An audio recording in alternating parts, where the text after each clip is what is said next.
Athlete builder back at it. Just Jim Beebe today. This one's going to be kind of a wild ride. It's real time and it's unusual. So let's talk about what we're doing and why and how this all is going to unfold. I'm pretty excited about it, a little nervous about it, and it's going to be really, really applicable. So today's May 29th, real time. This episode is supposed to launch on a Monday, a few Mondays down the road. Here's what we do here. This is real. So we always like to have a couple episodes in the bank. We record every Monday night, and then the following Monday we post the next week's episode. We usually have two or three in reserve in case something happens. We're never stuck. Well, what's cool and not cool, what's cool is that one of our future guests, this awesome dude, he's got a little problem in that he's in the Western Conference Finals in basketball. So he's at the highest level of his sport. And consequently, since they keep winning, we have to reschedule a little bit. Totally makes sense, right? Also supposed to record on Monday. Something happened and things got pushed back. So there's life that happens. There's cool things that happens. Long story short, our next Monday, which is I think the second, June 2nd, we don't have one currently. And over 80 episodes in a row, we've delivered every Monday. There hasn't been a Monday where we didn't have one. And what's that like? That creates some pressure. I like the streak going. I like the fact that we can be reliable. We talk about that with our athletes consistently checking boxes and hitting the marks. So, what happens? You feel a little bit more pressure. Add in the fact that June 7th is our Athlete Builder Summit. We've been rounding people up for that. Things are coming along. Things are always ups and downs there. And then we add in sports performance, which is changing because next week we add morning classes. And there's always things in influx. People are on vacation. People's jobs are changing. There's all this going on, and it's all happening at once. And we still need an episode. And I was talking to Jen. She's like, "Man, that's a lot of pressure." Add in the fact that I'm adding all this volume. If you know or don't know, I've been doing this preparation for this New York City SEAL swim. So the volume there is increasing. We did Murph last Saturday. This most recent Monday, I swam 4,000, or actually it was on Tuesday this week. I swam 4,000 meters, which took me just under 100 minutes. So there's a lot going on. Some would say too much, some would say just right, some would say not enough, but there's a lot going on, at least for my standard. And when Jen, my wife, asks me or says, that feels like a lot of pressure, I was thinking about that. I'm like, yeah, I'm feeling pressure. And pressure typically does not feel great. There's usually some kind of anxiety or bad feeling in your gut. For me, it's a little cold in my chest. That's where we're at real time. And I'm determined that we're going to still check all the boxes and move forward because that's what we do. But in thinking about it, it's been a huge gift because one of the things I typically say is that pressure is a gift. So check this out right here, right? If you're looking at home or watching on YouTube, you can just see what I put. If you're not, I'm holding up the book, The Power of Pressure: Why Pressure Isn't the Problem, It's the Solution. It's by Dane Jensen. And I reference that book and a ton of others, about 150, in my own book, the Athlete Builder book, The Blueprint to Build Champion Athletes. And you see the books behind me. There's a lot. And I'm thinking about, yeah, there's pressure. And I've been wanting to do some more book summaries and analyses to break down how I use this and how others can use it and apply it in life, but in sports, in athletics. We did one episode 8 with Atomic Habits, one of our favorite books to dissect. But given that I'm feeling pressure personally, it required me to go through my notes, through the book, what I had written down about processes, because that's what it comes down to. And I'm like, I need to revisit this. And I thought, you know what's cool? Maybe this is God just leading me along. I've been wanting to dissect another book. Now I have an opportunity. Change equals opportunity. So now we're going to dissect The Power of Pressure by Dane Jensen. There's only about a dozen chapters. We're going to go through the highlights. And all along the way, I'm going to point out how I'm applying this myself, how this applies to me. What you need to do is listen, potentially buy and read the book. Shout out Dane Jensen. But ask yourself the same questions. Pause it and write down the questions and see how do you respond. That's the idea. Learn a process. This is how you get better. This is the essentially what we do here. We look for a challenge and we come up with a solution, we implement it, and then we move forward and then we win, whatever winning looks like. So, right out of chapter one in the book, there's an equation. I always say pressure is a gift, but there's an equation which Jensen talks about. Pressure equals importance times uncertainty times volume. Pressure equals importance times uncertainty times volume. That's the game we got to play. You must play the game to impact the outcome. Importance. So talk about that. It's not really the task that people are worried about. It's the end result. I have this New York City SEAL swim. What is that? August 16th. We show up. Me and a bunch of SEALs and special forces and some regular dudes like me. We're all referred to as patriots. We're in New Jersey. We run a mile. It's pretty simple for that first mile. You're carrying a flag. It's a parade almost. You see people parachuting. It's pretty cool, but then you rest. Once you finish that first mile, you're at this bridge. You pop on your fins. You jump in the Hudson River, and you swim towards this barge, which is floating and anchored right by the Statue of Liberty. It's a little bit under a mile swim. You get there. You climb up the ladders. You're on the barge. Everyone's there. There's about 400 of us plus helpers, and you do 100 push-ups and 22 pull-ups. 100 push-ups just because it's kind of hard. 22 because statistically daily 22 veterans commit suicide from PTSD and trauma. And from there you get back into water, swim another mile to Ellis Island where immigration started way back when. You get out of the water, you climb up the ladders, you're on a second barge, another 100 push-ups, 22 pull-ups. You hang out there, rest, recover, hydrate. Back in the water, start swimming again. We make it all the way to Manhattan Island, which is about a mile and a half. And from there, clean up, dry off, put your shoes back on. Another 1 mile run to the World Trade Center, 100 push-ups, 22 pull-ups, and then you're done. All the speeches occur there. You're at the World Trade Center with your flags. Everyone's walking around, and it's an awesome time. We're raising money. Last year, we raised over $700,000 for the Naval Special Warfare Foundation. So that's the event, right? So when I talk about pressure equals the importance times uncertainty times volume, the importance, you're thinking about the event, right? You're thinking about the event of a heavy back squat or a basketball game you're about to play. I'm not sitting there thinking about my kicking or my stroke when I'm in the water. If I just think about that, stroke, kick, breathe, well, that's not really that scary. But that's part of the deal, right? The importance, the uncertainty is the natural response is to flee. And if we can't flee, then pressure increases. We must learn how to address that. The uncertainty is we don't know what's going to happen. We don't know how the basketball game is going to go. We don't know how the final exam is going to go. And the volume, how much is going on? I just listed 4 different things that are going on. So globally in my life, volume's pretty high on stress. But on the day of, or as I get closer to that swim, I feel more internal stress. Why? Why I have less time to prepare? It's getting more real. Right now, I'm about a little bit over 80 days out. So as I'm getting closer, I'm like, shoot, this is getting to be real soon. I don't have 10 months to prepare where I can feel comfortable about it. So that's where the volume comes in. And what happens is when you're under the stress, the performance, it impairs your performance, obviously. It drains your energy, emotions get kicked in there, and you don't feel so good. So what's the point of the book? What's the point of this whole episode? How are we going to identify these things? How do you deal with it? How do you handle it? How do you get better? And the better you handle these moments, your performance goes up. That's now your new level. You level up. That's your new standard. You operate at that level. And if you're like me, you look for the next one. I like what he did here in chapter 2, blood, sweat, and breathe. Here's a little nerd stuff, all right? We're not gonna get that nerdy on this today, but here's a little nerd thing. So gotta learn something here. Sympathetic system and the parasympathetic system. You may have heard this, you may not have. Some of the smart people like to throw it around.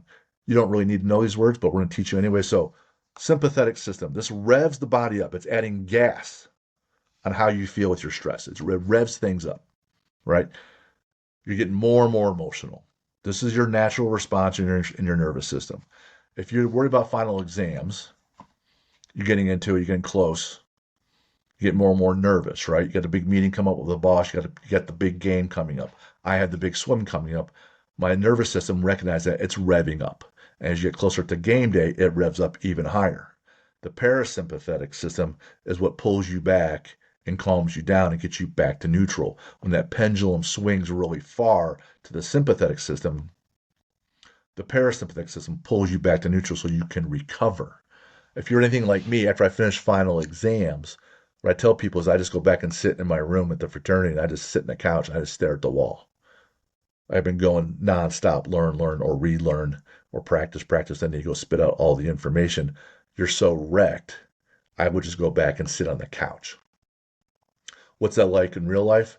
When I first started the gym, I had these investors or these lenders, and I had to borrow at an ungodly interest rate, but it's what I could afford and what I could get. So I did that, and every quarter I had to make this huge interest payment, and I was always sweating it. And I made every one of them. But the next day, I didn't realize this, but once I mailed that check and I knew the money was there. The next day, or even that same afternoon, I literally felt taller. I felt taller walking back into the gym. I was so much more relaxed. My parasympathetic system is bringing me back. So that's the nerd piece, right? When you got to learn about what we're doing here today. Stress, what it really just tells us or you or me is that what's about to happen next is important.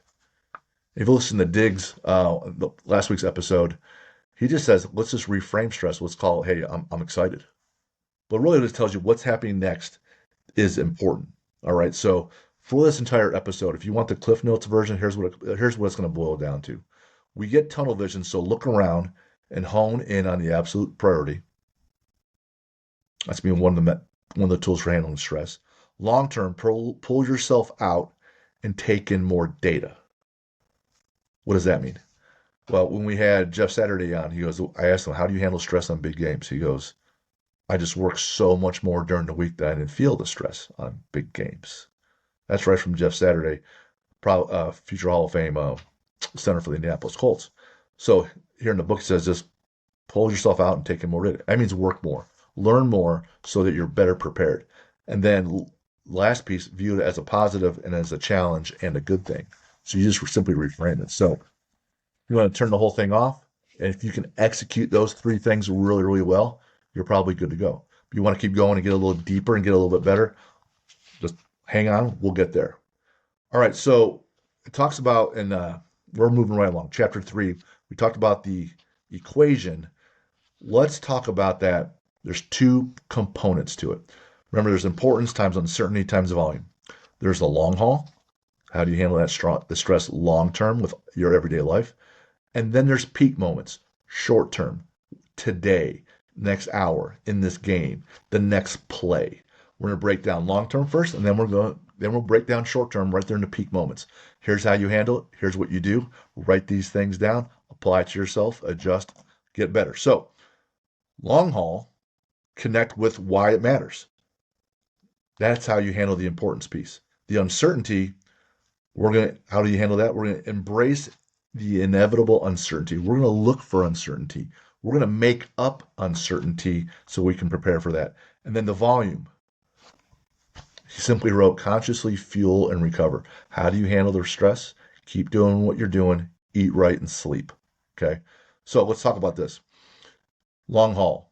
Remember the equation, importance times uncertainty times volume. Long haul. Talking about importance. Why it matters. If you go through my book, there's a chapter called The 7 Levels of Why. Why does this matter? So if I break it down, why am I swimming in this thing? Number of reasons. One, I'm patriotic, want to help out the military. Two, it's cool. It is straight up, it's cool. You're swimming to the Statue of Liberty and you take a picture there, like while you're in the water, like someone's taking a picture or a video. It's cool. It's awesome. Three, in my mind, way back in the day after I graduated college, I thought I would like to contribute to the military, maybe special forces. You see a cool Navy SEAL movie. I'm like, oh man, that looks neat. Could I do that? Who knows? At 50? No. But now I'm actually doing a task alongside them. Feels neat, right? 4, this is real. I'm known as a strength athlete, and I have been for years, strongman powerlifting. I'm going to prove to myself, to so many others, that I can take someone at 50 years old, someone who hasn't been swimming since he was a kid, a strength athlete who was 319 pounds. I'm going to apply all the things about mindset, knowledge, teammates, nutrition, recovery, and training to make someone that can swim across this Hudson River and do it. I'm going to prove the philosophies work, right? For family and friends in faith, I'm going to show people, hey, I'm nothing special. I'm doing this. You can be a better version of yourself. Do it. My own kids, Jen's kids, my wife, the people at my gym. Hey, you guys are coming in. You guys want to be inspired. You guys want to get better. Trying to lead from the front. I'm going to do some things that are hard. I'm going to show people that hard things can happen. You just chip away at it, and this is how you do it. Right? So, right then and there, those are my 7 levels of why. When they talk about it here in the book, he also points out, and this is absolutely true, purpose is not an all encompassing thing that provides endless energy. Just because I have those whys and a whole bunch of others, I don't feel energetic every day to go get in the pool or go lift and do pull ups. Absolutely true. What's your process then when you don't feel like doing it? Hopefully your discipline kicks over and you still do it. Sometimes I'll put on a motivational tape, video, music. I'll talk to my wife. She'll come on, let's go, right? I'll revisit some things. I'll revisit my whys, my notes in my book. And then I'll watch a video like actually what's going to happen. And I'm like, holy shit, I could die in this river. I found just a little bit more motivation to go practice and prepare for some more. So for a long haul, you need multiple instances and reminders of your purpose and why, right? And there's core whys. There's the 7 levels of why that I walk you through. They walk you through a couple different things: growth, contribution, connection, etc. So for the growth piece, why are you doing these things? Remember, this is going to answer the component on importance. What's your North Star? How is this pressure helping me grow? Will enduring this pressure help others? Will this pressure bring me closer to those I care about? So the pressure of me swimming across this river and not dying is it helping me grow? Yeah, I'm getting healthier. I'm getting leaner, better cardiovascular shape. Is it going to help others? Yes. My daughter has told me that watching me prepare for this inspires her to do something else physical. So now she's looking at rowing and trying out for Alabama's rowing team. Will this pressure bring me closer to those I care about? Just gave you that example. So there's a why right there for myself and outside of myself.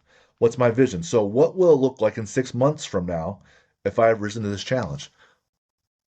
Well, if I always say confidence comes from reps, and one of my reps is swimming across this stupid thing, dang, right? I'm there. Again, another reminder that the human spirit, with a good plan and some help, you can do a lot of things. And here you are at 50 years old, swimming across this stupid thing, right? So this connects you on some core whys and why you're doing these things. So then you make your daily decisions. What do I need to learn? What do I need to acquire? What do I need to accomplish? What needs to happen for me to make this happen, right? That's how we're handling the long-term importance. We go back, what's the next part of the equation? Uncertainty. So we had importance long-term, uncertainty long-term. Let's see what Jensen says about that. Embrace the inevitable uncertainty. Here's one of the things that always kind of annoys me with powerlifting competitions, strongman competitions, CrossFit competitions, Spartan races, whatever. People will say, they'll make a post up that says, hey, here's how I did, blah, blah, blah. If this, but that, if this, but that. The if in the but makes what you're doing a sport. If there were no if or but, then what you're doing is not a sport. It's just training.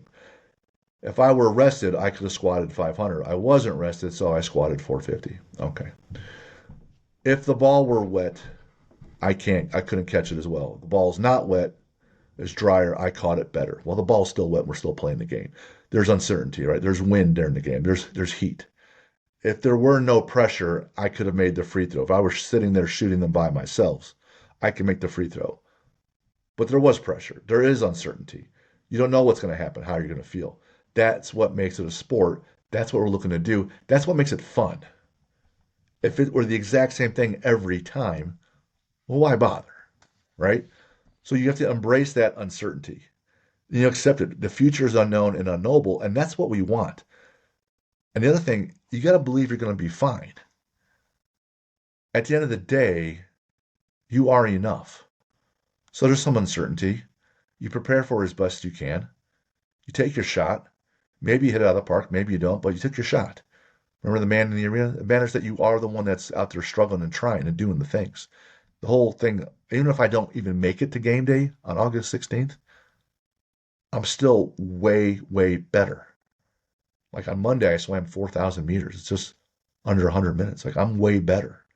Even if I do nothing between now and August 16th, I'm up to the point where I'm swimming almost 2 hours, right? So, anyways, the uncertainty is going to be there. Be thankful for that. Gives you a chance to grow then as well. All right, so there's two components, right? There's the uncertainty. We talked about importance. What's the third component? Who's playing along at home? Volume, volume. All he said here was this: long term. Like I started preparing for the swim 15 months in advance. Long term. I'm running my own business. Published a book. I have my podcast. I got 6 kids. I got to travel the country to see them. Running our gym. Long term. How do you handle pressure? Eat well and get a ton of sleep. That's it. Right. So you do all the things tactfully, not tactfully, tactically during the day to prepare. You're doing the work. Assuming you're doing the work, eat really well and get a bunch of sleep. Now, how obvious is that, and how much do we not do that? How much is our food processed, etc.? How many nights in a row do you get bad sleep, right?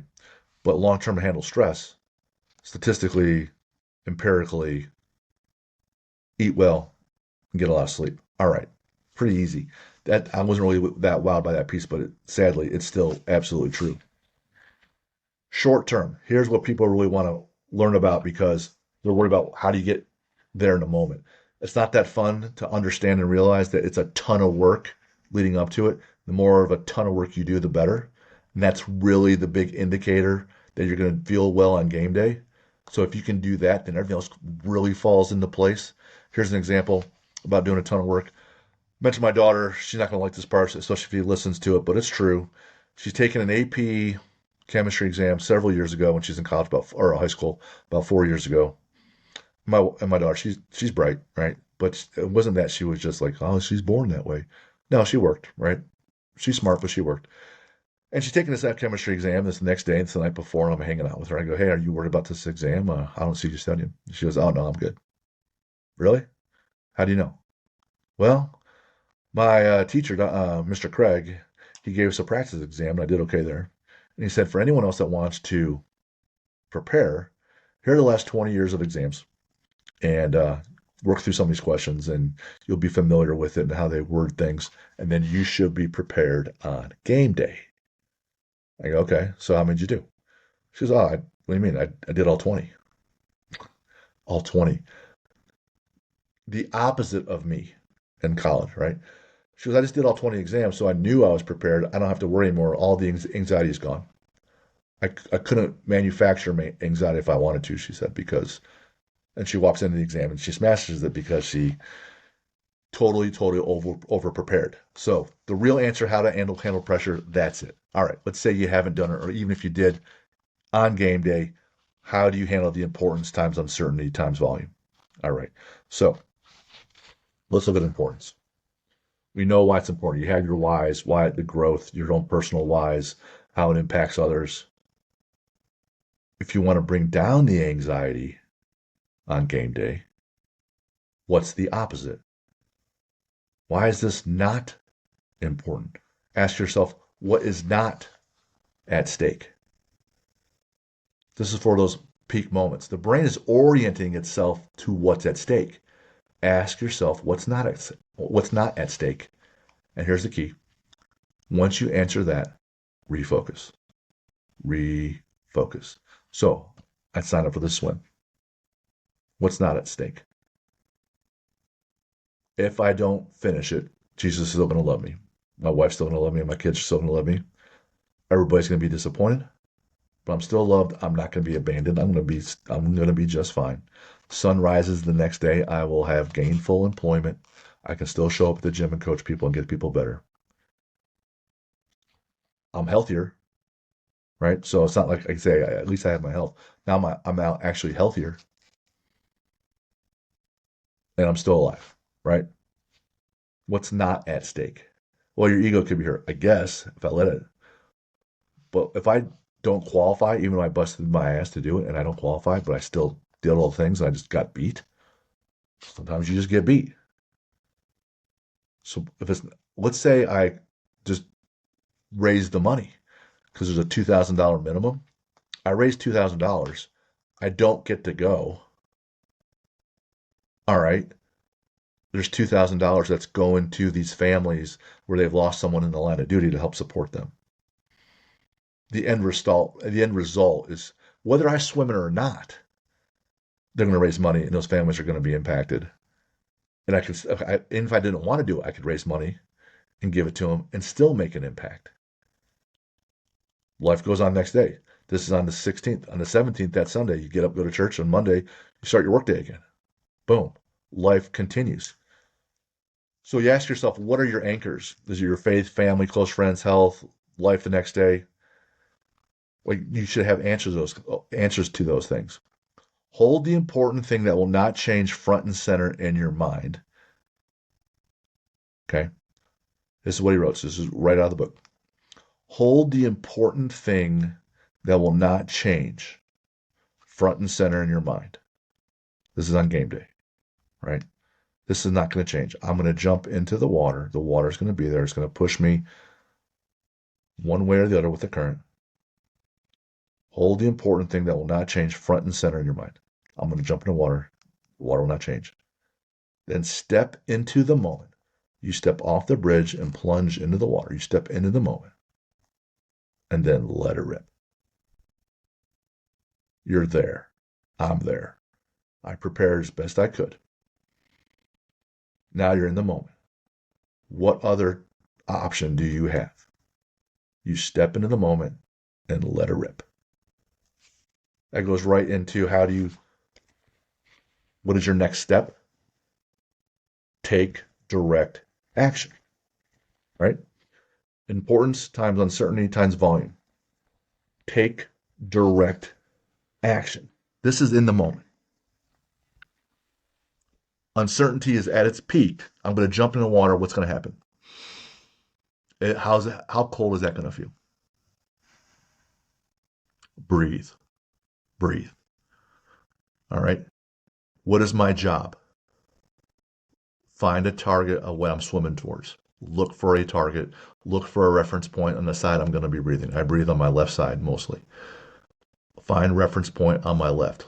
Look ahead where I want to go. That's my job. Take a look around you. Anyone near me? Have my target. My mantra, move forward. Move forward. Breathe, target, move forward. Stroke, stroke, kick, kick, breathe, essentially. Breathe, target, mantra, go. Right? You're a linebacker. You're on defense. The play has been called. You're believing it's a run play. You're going through all your checks. Who's in motion? Are the tight end in motion? Are the receivers in motion? Where's the back at? You think it's a run play. Your strong side, your weak side, you're in the middle, whatever. What are your checks? Find your target. What am I supposed to do in this next play? Breathe. Let her rip. It's a little more on a team sport like that. If I'm good enough, if I'm the linebacker, it's a little more involved. What's my job? What are the jobs of the people around me? The defensive line in front of me could be out of position. If I'm smart enough, I prepared long enough and hard enough, I can move the D end over if they're out of position or the D tackle. If the linebacker next to me is a little bit off, I could be calling out all the changes like Luke Kuechly would do. You're calling those things out, target, target. You're also signaling all the other targets for people around you so they are more focused. You see the point? You want to be focused and those around you focus. And for me, I'm more of an individual sport in this moment. But if you're in a team sport, get those around you ready. The ball is snapped. Let her rip. How do you take direct action? The Stoics, so Marcus Aurelius, focus relentlessly on your own desires. my own task, right? Focus relentlessly on your own desires, targets, and decisions, not the events unfolding. Focus on the targets and decisions, the events unfolding, the weather, the crowd, the noise, the score. All that is a distraction. Remember, jump in the water, target, head in, stroke, stroke, kick, kick, breathe, essentially. Focus on the task, not the events. The events add pressure. You want to take that out of the equation. Focus on the movement, what I'm supposed to do. I'm watching this movie on its in its tense, and every once in a while I'll revisit the old Alien movies. And then Jen was walking by, and so we're watching it, and it's an awesome film, and the aliens coming out, right? And you're nervous, and you see it, right? And you're like, oh man, you feel that little anxiety in your chest. For me, like that cold feeling in your chest. If I ever don't want to feel it, I look at the wall or a book on the shelf on the wall. You take yourself out of the movie. Mentally, I'm watching the movie. I'm in it. You don't want to feel that way anymore. Look at something else. Redirect your focus. If I'm about to jump in the water and swim, I'm nervous about this, this, and this. Well, I shouldn't be, because all I should be thinking about is jumping in, finding my target, head in the water, stroke, stroke, kick, kick, breathe. The linebacker play's about to be called. You have your targets. You're getting those around you, set up and ready to play. Let her rip. You control your breathing, your routines, your perspective, your attitude, and the target. I jump in that water, which it means I made it through qualifications. It means 15 months of work got me there. It means that if I get to the qualifier, everyone around me believes I should be okay. And I also know there's so many people there. In case I get in trouble, I should be okay. So what's my attitude in that moment? Pretty happy I made it. I've been terrified about this for months, and increasingly so. And at the first point when they mentioned it to me, I'm like, I went and watched it last year. I was not ready. There's no way. So on game day, I got people looking around thinking, "Yay, thanks, thanks everybody, yay me, right? Thanks God." So if I can control my breathing, my routines, my perspective, attitude, and target, I'm gonna be fine. So you identify these peak moments, write it out, and create a routine. Here's what happens as a linebacker. The plays are called, what's my routine? Well, I don't know. I just kind of just go and play, right? That's what everyone does. Take a moment, listen to this, stop what you're doing. What should my routine be then? Write that down. Keep it in my notebook. Use the journal that we provide. Apply that in practice and on game days. Reassess. How did I feel? How did I do? Did it help my performance? All right, let's keep ingraining that. You want to clear your mind and build in some flexibility, right? So I understand that I'm going to jump in the water. There's going to be a current. I'm probably going to get kicked at some point. There's going to be something that happens, right? That's okay. Look for that. Oh, here's the kick in the face. I was expecting that. Cool. Oh, I got slapped in the face by water. I was expecting that. Cool. What's the easiest thing I could do right now to progress? That's how I'm taking direct action. What's the easiest thing I can do? I can lean forward with my face in the water. And at the easiest, every stroke is essentially, if you're doing like a shoulder roll, if I just do a quick shoulder roll and I think about my shoulder doing it, not even worry about lifting my arm, I can do a shoulder roll, put it in the water. If I cup my hands, I can pull more water and go faster. If I just let my fingers stay wide, I'll go slower, but I'm still going. And if I just kick, kick, kick, kick, kick those 4 times before I stroke again, I'm still going. I can kick twice and still go. If I just do the basic shoulder roll, hands not even cupped, barely kick, I'm not going to be sinking. They make us wear fins. It helps with your buoyancy. What's the easiest thing I can do in that moment? If I'm exhausted, I can do a shoulder roll and kick, right? So that's what you do. The last part, how do you handle the volume? This is important. This is very important. Simplify. The volume is in peak moments of pressure. You want to find your margin, improve your time management all day long, but your brain can only focus on one thing at a time. All right? Simplify. You got your school and your job. That's one thing. Your school or your job, right? You got your athletics, being physical. Then you got your social life. Pick two. Pick two. Simplify. What can I tilt one way or the other and prioritize? What can I throw away during game week? What can I throw away on game day? What can I throw away in the moment? What can I throw away and simplify and focus? What I'm doing right now, is this going to help me grow? Is it going to help or hurt my performance? What can I simplify? Alex Honnold, hope I said his name right. Free Solo is a show on Netflix. If you know what free solo means, it means you're climbing a rock. You're doing rock climbing and there's no rope. Let go equals death. So his next moment might be moving his right hand 2 inches to the left. 2 inches, which starts with maybe his left index finger moving 2 inches, and then his middle, then his ring, then his right, then his pinky. His next moment is move my hand 2 inches to the left. Get into a different handhold. And when he remarked about when he was done, he says, I was completely at peace. It's the gift that if I have a small, tiny little task, the tiniest of tasks to win, all I have to do is that tiniest of tasks. In addition, his preparation was absolutely relentless, where he had mapped out the entire path of climbing up El Capitan in Yosemite, 2/3 of a mile straight up. The whole documentary is about that. The point is to eliminate everything that's not necessary and focus on the task. Whether you're getting through SEAL training, people talk about that all the time in Hell Week, how your big goals in life are the meals.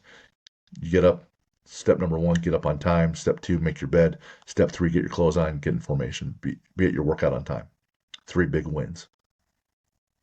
Get through your workout, get to your first goal, breakfast, right? Simple task. In the moment, the linebacker's job might simply be ball is snapped, ball's in the running back's hand, hit the hell out of the running back, right? What is my simplest task here? All the other distractions just create drag and slow you down mentally, which then slows you down physically, which burns up more energy and oxygen, and now you're getting beat. So how do you handle pressure? That's it. Last 2 things about this, and they have a nice little example at the end. It calls about, in chapter 10, the limits of independence, about being on the wrong team. How that wrong team, in quotes, makes it a pity party. Pick the right allies for the job. That's a tight, small group, he says, and he's right. The right allies to get this job done.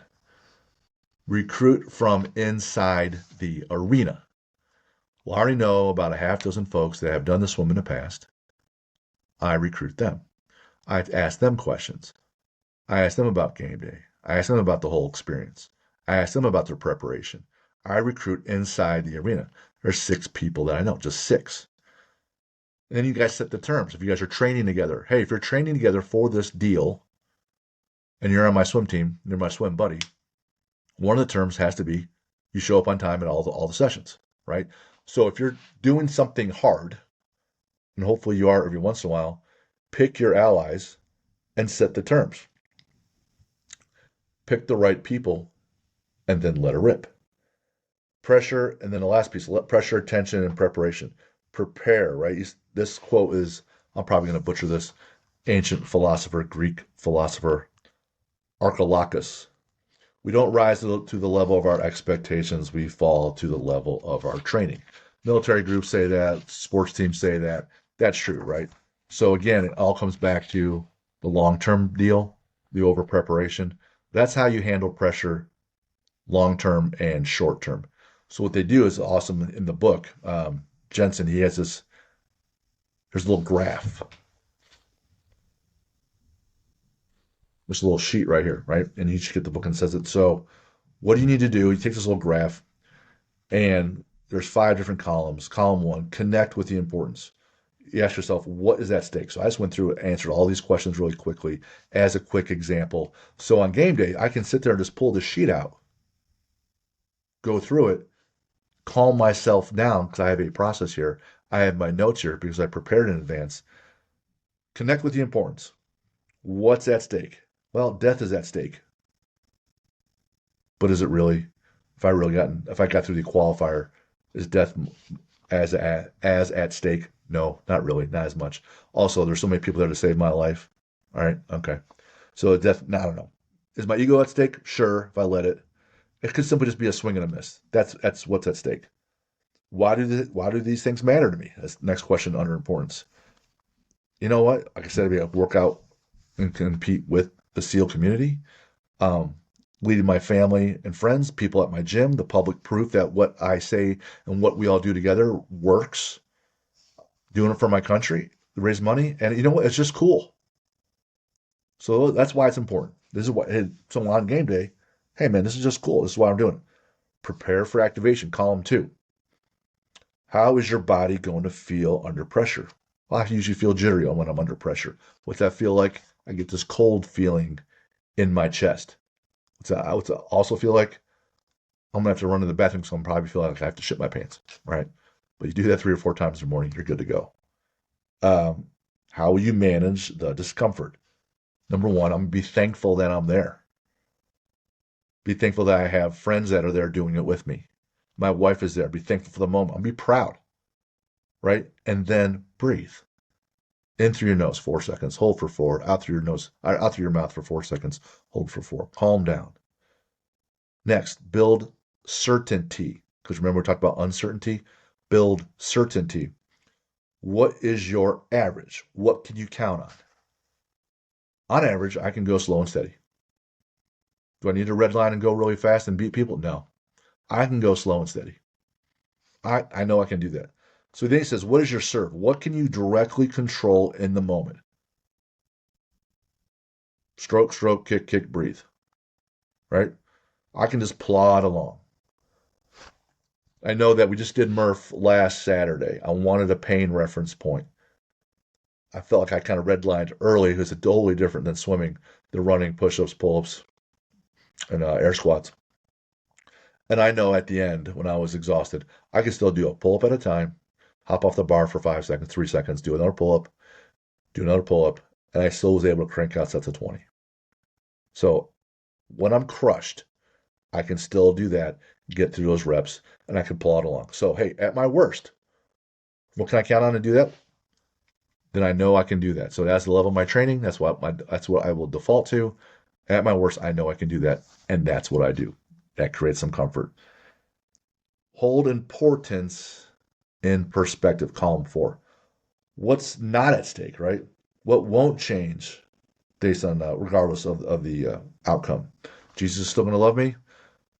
I'm still going to have work on Monday. Family and friends will still love me. I'm good to go. How is this helping me grow? The last piece on perspective. I'm going to be uncomfortable. I know confidence comes from reps. Getting in there and working my butt off at doing something that's very uncomfortable will leave me more and more confident that what I'm doing is right and true, and I can help others make an impact. The last column, build a plan. What 2 to 3 things will you say or do in the moment? Well, we kind of talked about that. Find my target. Where am I looking towards? What's my reference point? I'm going to smile because I'm grateful to be there, and I'm going to breathe. What's that last piece? Let it rip. Build my plan. Find my target, smile, breathe, let it rip. Let it rip. You're in the moment. You've done the work. Just let it rip.